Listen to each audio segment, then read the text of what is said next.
Hi friends, ఈరోజు మనం ఆవకాయ పెట్టుకుందామండి.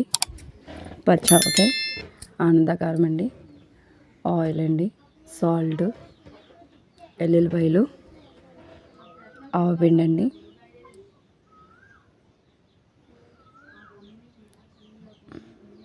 మెంతులండి ఒక 2 స్పూన్లు, ఒక 10 కాయలుగా పెట్టుకుంటున్నాను అండి. గిన్నె నిండా ఆవపిండి అండి, ఒక గిన్నె,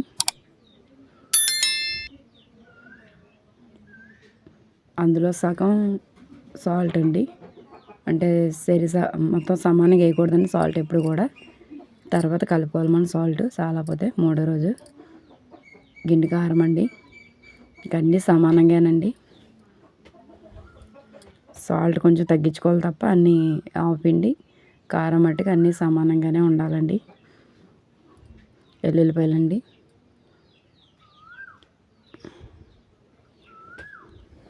మెంతులు, అవన్నీ వేసుకొని మొత్తం కలిపి పెట్టుకోవాలండి. మొత్తం అంతా కలిసేటట్టు మొత్తం ఎలా కలుపుకోవాలండి. నేను మొత్తం 10 కాయలకండి అన్నీ హాఫ్ కేజీ తీసుకున్నానండి. కరెక్ట్గా 10 కాయలండి. ఇంకొక కొలుసుకుంటున్నానండి.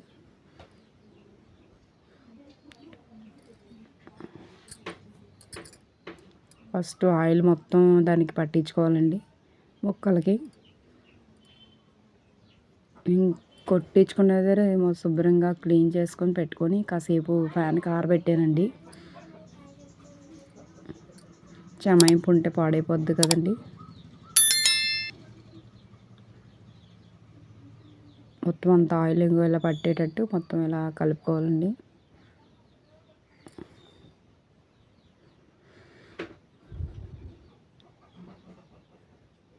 అంతా మొత్తం అన్నిటికి ఆయిల్ పట్టేటట్టు ఇలా మొత్తం కలుపుకొని పెట్టుకోవాలండి. కొంచెం పసుపు కూడా వేసానండి నేను అందులో. మొత్తం మనం కలిపి పెట్టుకున్న మిశ్రమం అంతా అందులో వేసుకోవాలండి.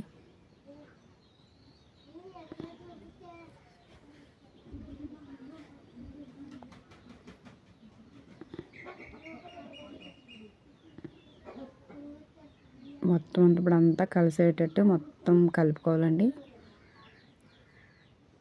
అలా గరిటెలు అవి పెడతాయి కొంచెం మొక్క నలుగుతాయి కదండి.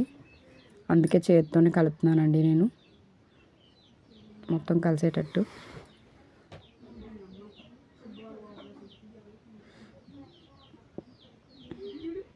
ఈ సంవత్సరం అంతా నిల్వ ఉంటుందండి, ఏం పాడవదండి. ఆయిల్ మట్టికి నాకు 2 లీటర్లు పట్టిందండి. అంటే కొంచెం మిగిలింది, ఇంచుమించు 2 లీటర్లు పట్టిందండి ఆయిల్. మొత్తం అంతా కలిసేటట్టు ఇలా కలుపుకోవాలండి.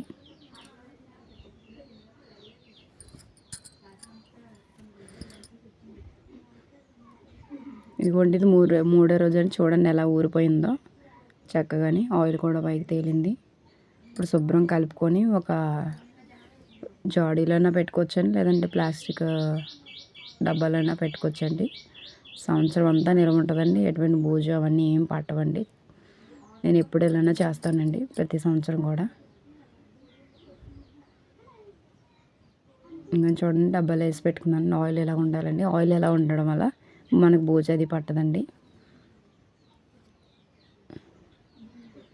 అయిపోయిందండి. ఇలాగా మీకు ఏం కావాలో కామెంట్